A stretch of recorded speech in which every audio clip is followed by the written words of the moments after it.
आज हम धर्मवीर भारती के मशहूर उपन्यास गुनाहों का देवता की गहराइयों में उतर रहे हैं। हमारे सामने इस उपन्यास का एक विस्तृत अवलोकन है और हमारी कोशिश रहेगी कि हम समझें कि 1949 में लिखा गया ये उपन्यास आज भी क्यों दिलों को छू जाता है। इसकी स्थायी प्रासंगिकता के क्या कारण है। बिल्कुल। और ये देखिए, अब सिर्फ एक प्रेम कहानी से कहीं बढ़कर है। इसे अक्सर हिंदी साहित्य की एक मील का पत्थर माना जाता है। हाँ, सुना है। खासकर जब बात प्रेम, आदर्श और वो सामाजिक बंधनों की आती है। ये उपन्यास हमें, जैसे आपने कहा 1949, तो हाँ, 1940s के दशक के इलाहाबाद में ले जाता है और उस दौर के युवाओं की सोच, उनके जो अंदरूनी द्वंद्व थे और समाज का ताना बाना, उसे बड़ी संजीदगी से दिखाता है। तो चलिए सीधे कहानी के दिल में चलते हैं फिर। केंद्र में है चंद्रकांत, जिसे सब चंद्र कहते हैं, और सुधा। इलाहाबाद विश्वविद्यालय की पृष्ठभूमि में इनका एक गहरा, पवित्र लेकिन अधूरा रह जाने वाला रिश्ता पनपता है। सुधा का चित्रण वो एक मासूम, संस्कारों में पली बढ़ी लड़की के रूप में किया गया है ना? हाँ बिल्कुल। सुधा उस समय के, आप कह सकते हैं, सामाजिक माहौल और पारिवारिक अपेक्षाओं का प्रतीक है। वो कोमल है, संवेदनशील है और चंद्र के प्रति उसका स्नेह वो बहुत गहरा है। लेकिन साथ ही वो अपने पिता डॉक्टर शुक्ला के प्रति भी समर्पित है, जो उस समय की सामाजिक मर्यादाओं और परंपराओं के, क्या कहते हैं, एक मजबूत स्तंभ की तरह है। और चंद्र, उसका व्यक्तित्व कैसा है? हमारा अवलोकन उसे एक बुद्धिमान, भावुक लेकिन स्वाभिमानी युवक बताता है। इन दोनों के बीच का ये रिश्ता इतना जटिल क्यों हो जाता है फिर? चंद्र का चरित्र, हाँ, वो काफी बहुस्तरीय है। वो ज्ञान और भावनाओं का संगम है। उसका सुधा के प्रति प्रेम वो सिर्फ आकर्षण नहीं है, उसमें गहरी श्रद्धा और आदर का भाव भी है। जटिलता वहीं से शुरू होती है जहां उनका ये व्यक्तिगत प्रेम वो समाज की मान्यताओं की दीवार से टकराता है। डॉक्टर शुक्ला, जो चंद्र को मानते भी हैं, ऐसा नहीं कि नहीं मानते, अच्छा। हाँ, लेकिन अपनी बेटी का विवाह चंद्र से करने की बात वो शायद सोच भी नहीं पाते। वजह? शायद सामाजिक स्थिति या उस समय की जो एक बनी बनाई सोच थी। तो क्या डॉक्टर शुक्ला एक खलनायक की तरह हैं या बस अपने समय की उपज? उस माहौल में वो वैसे ही थे? नहीं नहीं, उपन्यास उन्हें एक विलेन के रूप में चित्रित नहीं करता। डॉक्टर शुक्ला एक सम्मानित व्यक्ति हैं, अपनी बेटी से स्नेह भी करते हैं, लेकिन वो, आप कहिए, सामाजिक व्यवस्था और लोग क्या कहेंगे के दबाव से बंधे हुए हैं। उनका चरित्र उस समय के पिताओं की दुविधा को दिखाता है, बेटी की खुशी एक तरफ और सामाजिक प्रतिष्ठा दूसरी तरफ। इसी वजह से वो सुधा का विवाह कहीं और तय कर देते हैं, जो कहानी का एक बहुत अहम मोड़ साबित होता है। और ये इलाहाबाद विश्वविद्यालय की पृष्ठभूमि, इसका क्या महत्व है? क्या ये सिर्फ एक सेटिंग है या इसका कहानी पर कोई गहरा असर भी है? नहीं, ये सिर्फ एक पृष्ठभूमि नहीं है। विश्वविद्यालय का माहौल, सोचिए, वो बौद्धिक उत्तेजना, नए विचारों और युवा सपनों का केंद्र होता है। यहीं चंद्र और सुधा का रिश्ता पनपता है, उनके विचारों का आदान प्रदान होता है। लेकिन यही माहौल भारी दुनिया के जो कठोर सामाजिक नियम हैं, उनके बिल्कुल विपरीत भी खड़ा होता है। अच्छा। विश्वविद्यालय एक तरह की, आप कह सकते हैं, सुरक्षित जगह है।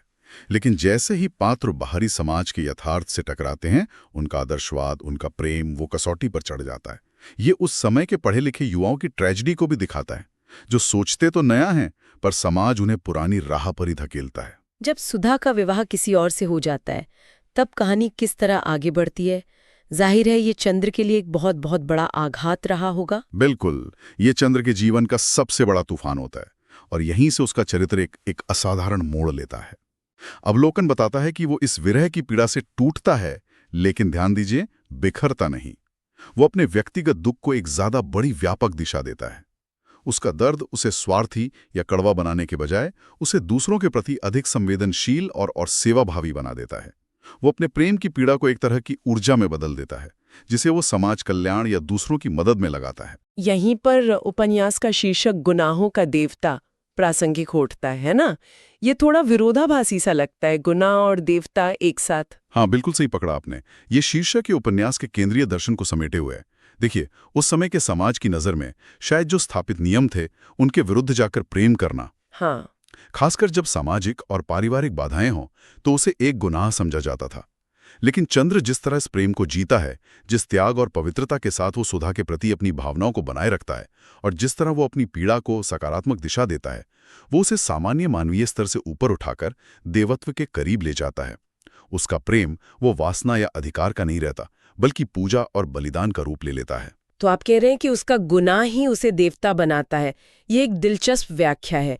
क्या ये देवत्व दूसरों की नजर में है या चंद्र के अपने आंतरिक अनुभव में? मेरे विचार में ये दोनों स्तरों पर है। समाज शायद उसके प्रेम को पूरी तरह ना समझे, लेकिन उसके त्याग और निस्वार्थ सेवा भाव को देखकर उसके प्रति एक आदर का भाव जरूर विकसित होता है। लेकिन उससे भी ज्यादा महत्वपूर्ण है चंद्र का आंतरिक रूपांतरण। वो अपने प्रेम को भौतिक रूप से न पाकर भी उसे आत्मिक स्तर पर बनाए रखता है। वो अपनी भावनाओं की पवित्रता को मैला नहीं होने देता। ये जो आंतरिक संघर्ष है और उस पर विजय पाना, यही उसे अपनी और शायद पाठक की नजर में भी एक देवता जैसा बना देता है, दुखों को अमृत की तरह पीने वाला। और सुधा का क्या होता है? क्या वो सिर्फ परिस्थितियों की शिकार बनकर रह जाती है? सुधा का चरित्र वो भारतीय नारी की उस समय की स्थिति का बड़ा मार्मिक चित्रण है। वो परंपराओं और पारिवारिक दबावों के आगे आप कह सकती हैं विवश है। उसका विवाह हो जाता है, लेकिन उसका मन चंद्र के प्रति समर्पित रहता है। वो अपने पति के प्रति कर्तव्य निभाती है, लेकिन उसका जीवन एक अनकहे दुख और अधूरेपन से भरा रहता है। वो मासूमियत और पीड़ा की मूरत बन जाती है। उसका चरित्र ये सवाल भी उठाता है कि क्या सामाजिक नियमों का पालन हमेशा नैतिक रूप से सही होता है, खासकर तब जब वो व्यक्तिगत खुशी और सच्चे प्रेम को कुचल दे। कहानी में और भी पात्र हैं जिनका जिक्र अवलोकन में है। रीना, पामी, विनोद, ये पात्र कहानी में क्या भूमिका निभाते हैं? हाँ, ये पात्र कहानी को गहराई और विस्तार देते हैं। रीना का चरित्र सुधा के बिल्कुल विपरीत है। अच्छा, कैसे? वो आधुनिक सोच वाली है, मुखर है और शायद ज्यादा व्यावहारिक भी। वो भी चंद्र से प्रेम करती है और उसे पाने की कोशिश भी करती है खुलकर। उसका चरित्र ये दिखाता है कि उसी समाज में प्रेम के प्रति एक अलग नजरिया भी पनप रहा था। रीना और सुधा का ये कॉन्ट्रास्ट कहानी को और रोचक बनाता है। और पामी और विनोद? पामी और विनोद जैसे पात्र वो चंद्र के मित्र या परिचित के रूप में आते हैं और कहानी के सामाजिक ताने माने को मजबूत करते हैं। वे चंद्र के जीवन के अलग अलग पहलू, उसके आंतरिक संघर्ष, बाहरी दुनिया के साथ उसके संबंधों को दर्शाने में मदद करते हैं। मतलब वे कहानी को सिर्फ चंद्र और सुधा की प्रेम कहानी तक सीमित नहीं रहने देते, बल्कि उसे एक व्यापक फलक देते हैं जिसमें दोस्ती, सामाजिक उम्मीदें, व्यक्तिगत आकांक्षाएं, ये सब रंग दिखाई देते हैं। ये पात्र कहानी को यथार्थ के ज्यादा करीब लाते हैं। तो अगर हम उपन्यास के मुख्य विषयों को समेटना चाहें तो वे क्या होंगे? अवलोकन में प्रेम, त्याग, सामाजिक मर्यादाओं और नारी की स्थिति का जिक्र है। हाँ, ये बिल्कुल सही बिंदु है। पहला और सबसे प्रमुख विषय है प्रेम का उदात्त रूप। मतलब वो प्रेम जो शारीरिक आकर्षण से परे आत्मा के स्तर का है, जिसमें त्याग और समर्पण सबसे ऊपर हैं। दूसरा, समाज की वो कठोर मर्यादाएं और परंपराएं जो व्यक्तिगत भावनाओं और स्वतंत्रता का गला घोंट देती हैं। ये उस समय के सामाजिक यथार्थ का एक तरह से नग्न चित्रण है। और तीसरा, आपने आत्म बलिदान का जिक्र किया था। ये सिर्फ हार मान लेना नहीं है ना? मतलब कि बस छोड़ दिया? नहीं, बिल्कुल नहीं। ये आत्म बलिदान कोई निष्क्रियता नहीं है, बल्कि एक सक्रिय चुनाव है।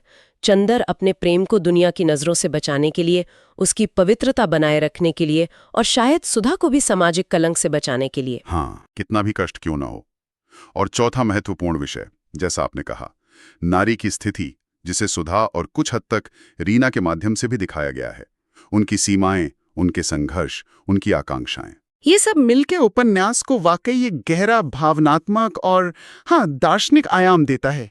ये सिर्फ आंसू बहाने वाली कहानी नहीं रह जाती फिर। निश्चित रूप से। अगर हम उपन्यास के मूल संदेश को समझने की कोशिश करें तो ये सामने आता है कि सच्चा प्रेम वो अधिकार जताने या हासिल करने का नाम नहीं है। ये कोई वस्तु नहीं है जिस पर कब्जा किया जा सके, बल्कि यह त्याग, श्रद्धा और आत्मिक शुद्धता का उच्चतम स्तर है। तो क्या इसका मतलब ये है कि चंद्र और सुधा का प्रेम अधूरा रहकर भी एक तरह से पूरा हो गया? ये थोड़ा विरोधाभासी लगता है। ये कैसे संभव है? हाँ, यही इस उपन्यास की सबसे बड़ी खूबी है और शायद सबसे मुश्किल से समझ आने वाली बात भी। भौतिक रूप से उनका मिलन नहीं होता, उनका प्रेम दुनियावी अर्थों में अधूरा रह जाता है, लेकिन आत्मिक और भावनात्मक स्तर पर यह प्रेम अपनी पराकाष्ठा को छू लेता है। चंद्र के त्याग और सुधा की खामोश पीड़ा से ये प्रेम स्वार्थ और अधिकार की भावनाओं से बहुत ऊपर उठ जाता है। ये आत्मा की शुद्धि और ऊंचाई का प्रतीक बन जाता है। इसी अर्थ में उपन्यास प्रेम को गुनाह के सामाजिक लांछन से उठाकर देवत्व के आध्यात्मिक शिखर तक ले जाने वाली एक यात्रा के रूप में प्रस्तुत करता है। ये वाकई एक शक्तिशाली विचार है और शायद यही कारण है कि 1949 में छपा ये उपन्यास आज भी लगभग 75 साल बाद भी नई पीढ़ी के पाठकों को अपनी ओर खींचता है, उन्हें रुलाता है, सोचने पर मजबूर करता है। ये सिर्फ कहानी पढ़ना नहीं, बल्कि एक भावनात्मक और शायद कुछ हद तक आध्यात्मिक अनुभव से गुजरना है। बिल्कुल सही कहा आपने।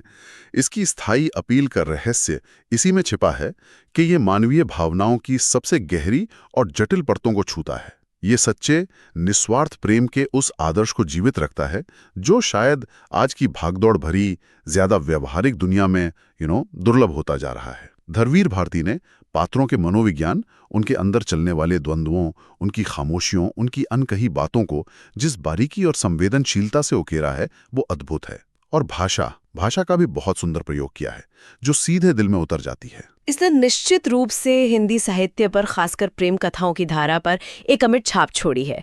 इसे क्लासिक का दर्जा क्यों मिला है, ये अब और ज्यादा स्पष्ट हो रहा है। निस्संदेह ये उन चंद हिंदी उपन्यासों में से है जिसका अनुवाद कई भाषाओं में हुआ और जिसने पीढ़ी दर पीढ़ी पाठकों को प्रभावित किया है। ये सिर्फ मनोरंजन नहीं करता, बल्कि पाठक को जीवन, प्रेम, समाज और नैतिकता के बड़े सवालों से रूबरू कराता है। तो ये थी गुनाहों का देवता पर हमारी आज की विस्तृत पड़ताल। इसने हमें धर्मवीर भारती की असाधारण लेखन प्रतिभा के साथ साथ प्रेम, त्याग, सामाजिक दबाव और मानवीय भावनाओं की जटिलताओं जैसे शाश्वत विषयों पर गहराई से सोचने का अवसर दिया। ये एक ऐसा उपन्यास है जो समय बीतने के साथ धुंधला नहीं पड़ता, बल्कि और चमकता जाता है। और जाते जाते एक विचार छोड़ जाते हैं। देखिए, उपन्यास प्रेम को गुनाह से देवत्व तक की यात्रा के रूप में देखता है, जहां त्याग और आत्मिक पवित्रता को सर्वोच्च माना गया है। आज के बदलते सामाजिक परिवेश में, जहां व्यक्तिगत स्वतंत्रता और प्रेम की अभिव्यक्ति के मायने बदल रहे हैं, जहां रिश्ते शायद ज्यादा व्यावहारिक होते जा रहे हैं, हाँ, ये तो है। तो क्या प्रेम में त्याग और देवत्व की यह अवधारणा उतनी ही प्रासंगिक है? क्या आज भी प्रेम की पराकाष्ठा इसी रूप में देखी जा सकती है, या समय के साथ प्रेम के आदर्श और उसकी परिभाषाएं भी बदल गई हैं? हाँ, ये एक ऐसा सवाल है जिस पर मनन किया जा सकता है।